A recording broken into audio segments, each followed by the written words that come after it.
കാളിദാസിൻ്റെ വിവാഹത്തിൽ പങ്കെടുത്ത് അനുഗ്രഹിച്ച എല്ലാവരോടും നന്ദി അറിയിച്ച് ജയറാം.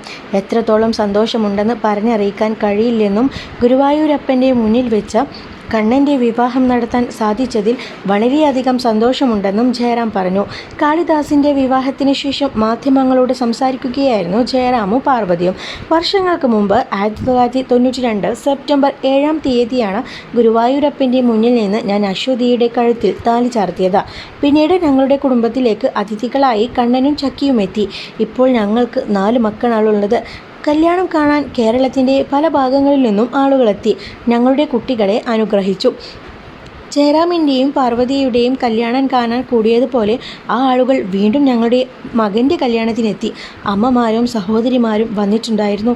നന്നായിട്ടിരിക്കട്ടെ എന്ന് അവർ പറയുന്നുണ്ടായിരുന്നു. അതാണ് ജീവിതത്തിലെ ഏറ്റവും വലിയ ഭാഗ്യം. ഗുരുവായൂരപ്പൻ്റെ നടയിൽ നിന്ന് താലി ചാർത്തി കഴിഞ്ഞാൽ പിന്നെ പ്രത്യേകിച്ച് ആഘോഷങ്ങൾ ആവശ്യമില്ല. എല്ലാ ചടങ്ങുകളും കഴിഞ്ഞു.